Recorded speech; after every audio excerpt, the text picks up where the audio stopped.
Hello વિદ્યાર્થીઓ, welcome to Aryan classes. Aryan ક્લાસીસમાં તમારા બધાનું હાર્દિક સ્વાગત કરું છું. વિદ્યાર્થીઓ, આપણે ધોરણ 12 તત્વજ્ઞાનમાં ચેપ્ટર 3 અનુમાનના નિયમો ભણી રહ્યા છીએ. તેમાં આપણે મનોયત્ન 3.1નો પ્રશ્ન નંબર 3 અને એનો પ્રશ્ન એટલે એની રૂપલક્ષી સાબિતી બીજા નંબરની આજે આપણે જોવાના છીએ. પહેલા નંબરનો દાખલો કે પહેલા નંબરની રૂપલક્ષી સાબિતીનો વિડીયો અપલોડ કરી દીધો છે.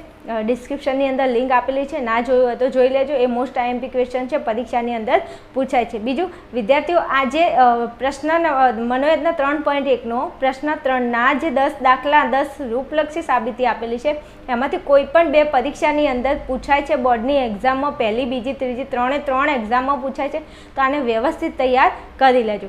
ચલો આપણે દાખલા નંબર 2 ઉપર જઈએ, રૂપલક્ષી સાબિતી જોઈએ. ચલો હવે વિદ્યાર્થીઓ અહીંયા ધ્યાન આપો. જો તમારે આ રૂપલક્ષી સાબિતી તમારે શીખવી હોય તો તમને શું આવડતું હોવું જોઈએ અને તમારે પહેલાં શું કરવું? તો અનુમાનના 8 નિયમો છે. આ 8 નિયમો અને તેના રૂપો તમને આવડતા હોવા જોઈએ. જો તમને આ રૂપો ના આવડતા હોય તો એકવાર આને કમ્પ્લીટ તૈયાર કરી નાખો, કારણ કે આ ચેપ્ટર તમને ત્યારે જ આવડશે જ્યારે તમને અનુમાનના 8 નિયમો આવડે અને તેના રૂપો આવડે. જો તમને અનુમાનના નિયમો ના આવડતા હોય, રૂપોમાં ખબર ના પડતી હોય, તો આનો એક સ્પેશિયલ વિડીયો બનાવેલો છે. નીચે ડિસ્ક્રિપ્શનની અંદર લિંક ઉપર ક્લિક કરશો એટલે તમને વિડીયો મળી જશે અને એકદમ મેં શોર્ટકટ ટ્રીક સાથે અહીંયા નિયમો ભણાવેલા છે, તમે જોઈ લેજો એકવાર. ચલો હવે આ એક આખી રૂપલક્ષી સાબિતી છે. એની સામે તમારે ખાલી જગ્યા પૂરવાની છે. તો આ ખાલી જગ્યાની અંદર શું પૂરવું અને કેવી રીતે પૂરવું? તો આ ખાલી જગ્યાનો જવાબ લાવવા માટે તમારે અહીંયા ધ્યાન આપવું પડે.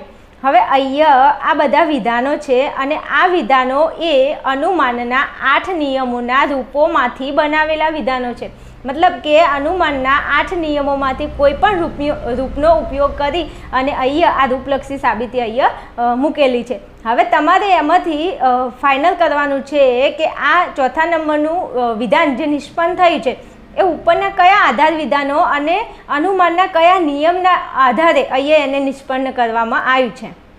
હવે અહીં તમે ધ્યાન આપો, 1, 2 અને 3. જો આ 3 આધાર વિધાનો, આ પી, તો પીનો મતલબ શું થાય? તો પીનો મતલબ થાય આધાર વિધાન. આ પીને શું કહેવાય? આધાર વિધાન. એક પ્રશ્ન પૂછાય છે કે રૂપલક્ષી સાબિતીમાં જે ત્રાંસી લીટી છે ને એના આગળ જે આ પી છે એ શેનો નિર્દેશ કરે છે?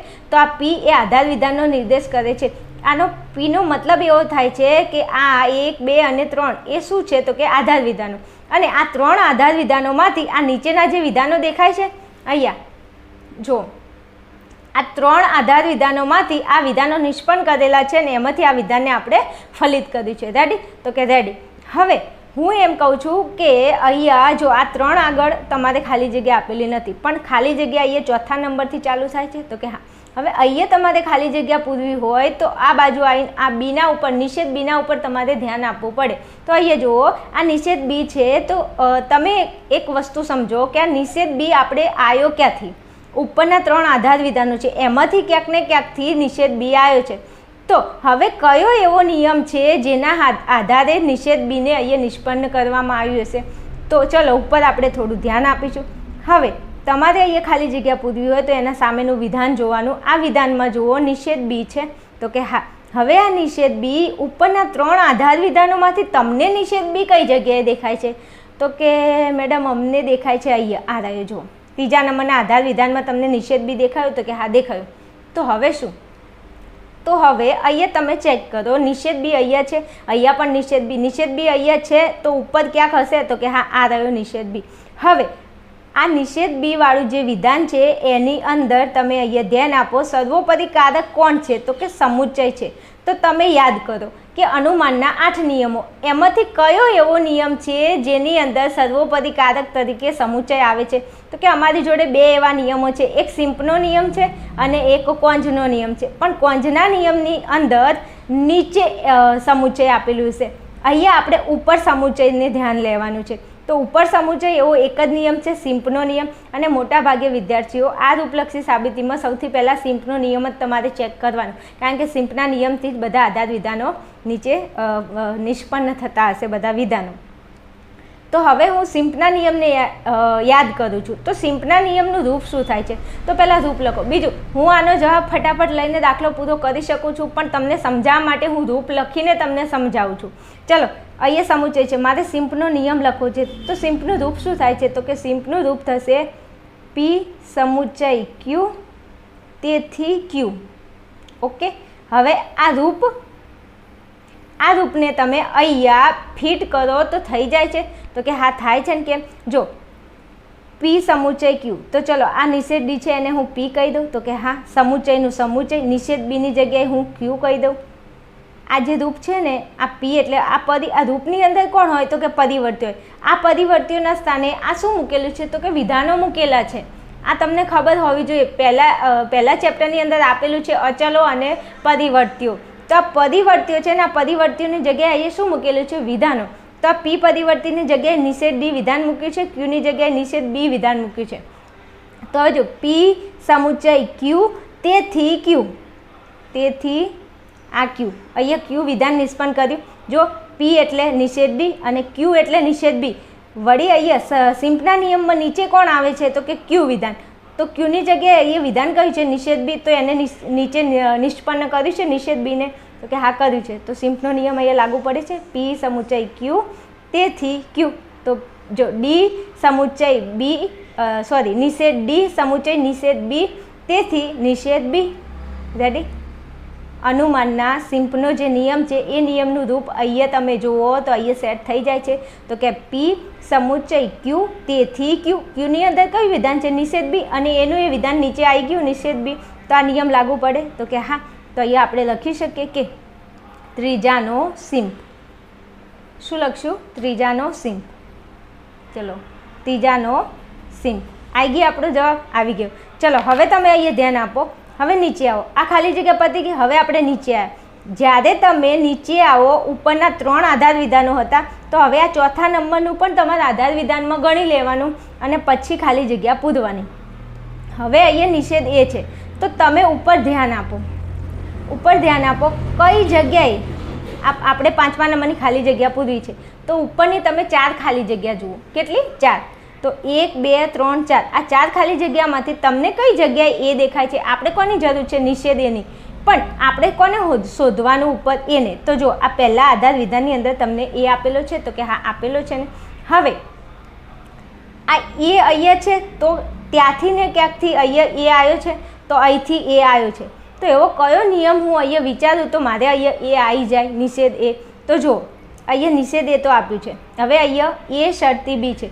તો હવે એ અહીંયા નીચે આવ્યો છે ઉપરના પહેલા આધાર વિધાનમાંથી.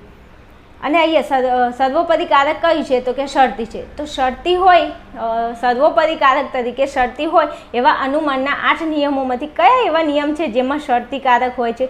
તો એક તો એમપીનો નિયમ છે. કોનો? એમપીનો. અને એક નિયમ છે એમટીનો. હવે એમપીની અંદર રૂપ શું થાય? તો કે પી શરતી ક્યુ પી તેથી ક્યુ. ઓકે.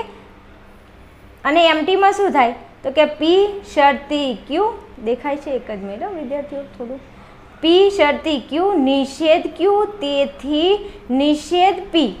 હવે જોજો, આ એમટીનું રૂપ છે અને આ એમપીનું રૂપ છે. એમપીના રૂપમાં શરતી આવે છે અને એમટીના રૂપમાં શરતી આવે છે. હવે અહીંયા આપણને શું કહ્યું છે? તો કે એ શરતી બી. ચલો, શરતી તો અહીંયા છે જ, પણ તમે અહીંયા ધ્યાન આપો. અહીંયા આપણે 5મા નંબરની ખાલી જગ્યા પૂરવી છે, તો ઉપર એ એકલો છે અને અહીંયા નિષેધ એ છે. તો એનો મતલબ એવો થાય છે કે અહીંયા એ શરતી બી એ નિયમની અંદર નિષેધનો ઉપયોગ કર્યો છે. તો જો એમપીમાં તો ક્યાંય નિષેધ આવતો નથી, તો એમપી તો નિયમ આવે જ નહીં. તો વધ્યું કોણ? તો કે એમટીનો નિયમ વધ્યો, કારણ કે એમટીમાં પી શરતી ક્યુ નિષેધ ક્યુ તેથી નિષેધ પી. નિષેધ આવ્યું. જો ઉપર નામ કોઈનો નિષેધ નથી, નીચે નિષેધ આવે છે, તો અહીંયા ક્યાંક એવું છે ને. જો એ શરતી બી, આ એ શરતી બી, આમાં ક્યાંય નિષેધ છે નથી, પણ નીચે જો નિષેધ કરેલો છે એનું રૂપમાં રજૂ થઈ જાય છે. જો તો કે અહીંયા પી શરતી ક્યુ, આને કહીશું નિષેધ ક્યુ તેથી નિષેધ પી. જો આ અનુમાનના રૂપમાં, એમટીના રૂપમાં આ 2 આધાર વિધાનો ગોઠવાય છે કે નહીં? આ જો એક આ પહેલા નંબરનું આધાર વિધાન અને એક ચોથા નંબરનું આધાર વિધાન. આ બંને પહેલું અને ચોથું આધાર વિધાન ઉપરથી આપણે 5મા નંબરના વિધાનને નિષ્પન્ન કરી શકીએ છીએ. જો કેવી રીતે?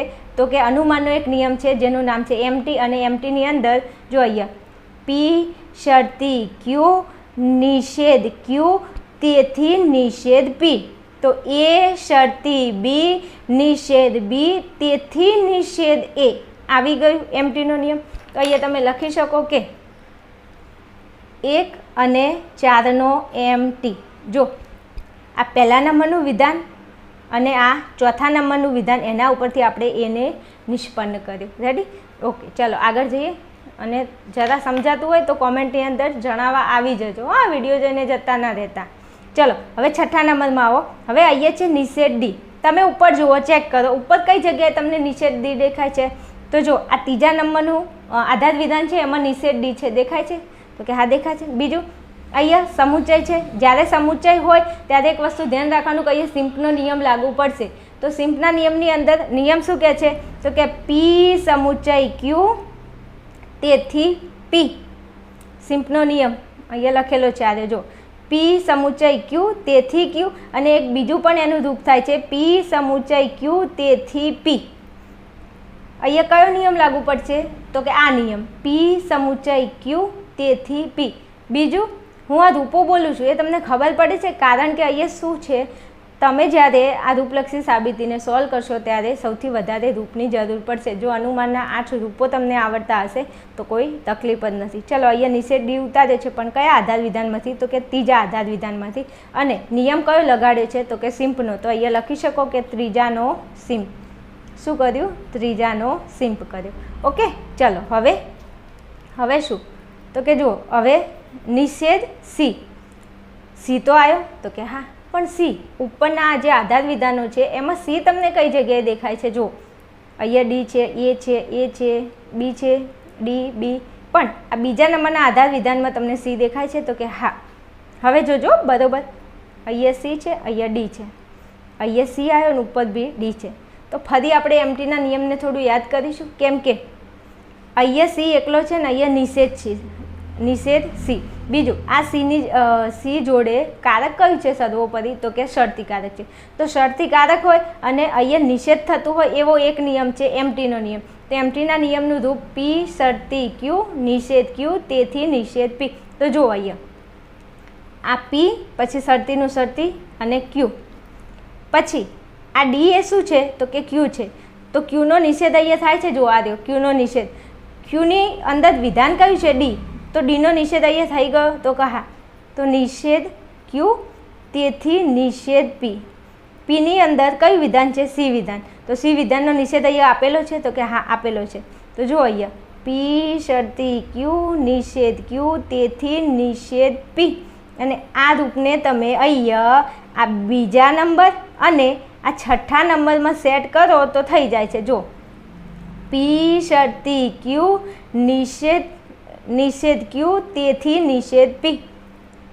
તો બીજું અને અહીંયા છઠ્ઠું, બીજું અને છઠ્ઠા ઉપરથી MTનો નિયમ લાગુ પડશે. 2, 6નો MT. રેડી? હા રેડી. ચલો પછી અહીંયા જુઓ 8મા નંબરની ખાલી જગ્યા પૂરીએ. તો કે અહીંયા નિષેધ A અને નિષેધ C. તો ઉપર જુઓ નિષેધ A અને નિષેધ C કઈ જગ્યાએ છે. બીજું હવે નિષેધ A અને નિષેધ C, પણ એમાં સર્વોપરી કારક કયું છે? તો કે સમુચ્ચય છે. હવે સમુચ્ચય સર્વોપરી કારક આવતું હોય એવા નિયમો કયા કયા? તો સમુચ્ચય સર્વોપરી કારક તરીકે આવતું હોય એવા 2 નિયમો, એક સિમ્પ અને એક કોંજ.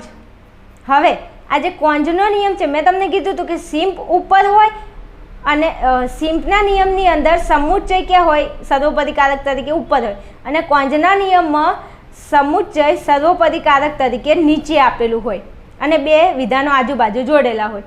બીજું કોંજનું તમને રૂપ આવડતું હોવું જોઈએ. તો કોંજનું રૂપ હું અહીંયા લખું છું, જુઓ નીચે. તો કે P Q તેથી P સમુચ્ચય Q. હવે આ નીચેનું વિધાન આપેલું છે P સમુચ્ચય Q. તો આપણે ઉપર અહીંયા જે Pના સ્થાને જે હોય એને ઉપર જોવાનું, Qના સ્થાને જે હોય એને ઉપર Qના સ્થાને જોઈ લેવાનું. હવે અહીંયા ધ્યાન આપો, આ છે આ વિધાન છે ને એ આ વિધાન આપેલું છે. હવે જો Pના સ્થાને કોણ છે? નિષેધ A. સમુચ્ચય આપેલું છે, આ રહ્યું સમુચ્ચય. હવે જો Qના સ્થાને કોણ છે? તો કે નિષેધ C. હવે P એટલે નિષેધ A, એટલે અહીંયા Pમાં કોણ આવશે? નિષેધ A આવશે. અહીંયા Q છે તો અહીંયા Qના સ્થાને કોણ છે? નિષેધ C. તો અહીંયા નિષેધ C આવશે. હવે નિષેધ A અને નિષેધ C આમાં તમે શોધી કાઢો કઈ જગ્યાએ તમને દેખાય છે. તો આપણે જોવાનું છે નિષેધ A નિષેધ C. તો જો આ રહ્યું નિષેધ A અને આ રહ્યું નિષેધ C. દેખાય છે? જો આ રહ્યું નિષેધ એ અને આ રહ્યું નિષેધ સી. નિષેધ એ કઈ જગ્યાએ? તો કે 5મા નંબરે. નિષેધ સી કઈ જગ્યાએ? 7મા નંબરે. તો લખો અહીંયા 5, 7 અને નિયમ કોનો લાગુ પાડ્યો? તો કે નિયમ અમે કોંજનો નિયમ લાગુ પાડ્યો. તો અહીંયા લખો કોંજ. આવી ગઈ તમારી ખાલી જગ્યા? ઓકે, આવી ગઈ. હવે જુઓ છેલ્લે લાસ્ટમાં તો આ વિધાન આપેલું છે, નિષેધ એ સમુચય નિષેધ સી વિકલ્પન પી. હવે વિદ્યાર્થીઓ આ વિકલ્પન આવે જ્યારે નીચે વિકલ્પન આવે એટલે એક જ નિયમ તમારા મગજમાં આવવો જોઈએ, જે છે એડનો નિયમ. કયો નિયમ? એડનો નિયમ. અને એડના નિયમની અંદર તમને ખબર છે તો કે શું ખબર છે? એનું રૂપ. તો એનું રૂપ શું થાય? તો કે પી, તેથી પી વિકલ્પન ક્યુ.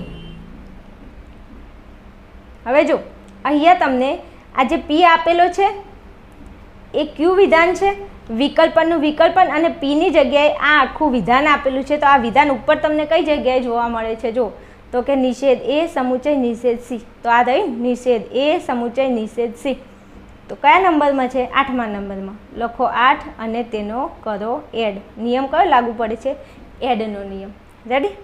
જો આવી છે કંઈક રૂપલક્ષી સાબિતી. મારે તમને સમજાવવાનું હતું ને એટલે આટલો બધો ટાઈમ નીકળી જાય. નહીં તો જો તમને નિયમો કમ્પ્લીટ આવડતા હોય ને તો ફટાફટ આપણો જવાબ આવી જાય. બીજું એક દાખલો 10 વખત ગણી નાખો તો શું પરીક્ષામાં ના આવડે? બીજું બેઠા બેઠા દાખલા હોય છે, કંઈ રકમ બી નહીં બદલતા તત્વજ્ઞાનની અંદર.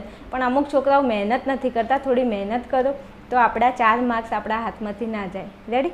ચલો, હજુ બીજા 10 દાખલા છે, એમાંથી 2 દાખલા પૂરા કર્યા છે. હજુ બીજા 8 દાખલા તમારા માટે લઈને આવીશ ફટાફટ. પણ તમે વિડીયોને લાઇક કરજો અને વિડીયોને તમારા મિત્રો સુધી શેર કરજો. ચેનલને થોડો સપોર્ટ કરજો તો કંઈક વધારે મજા આવે તમારા માટે કામ કરવાની. ચલો, આપણે મળીશું આગળના વિડીયોમાં.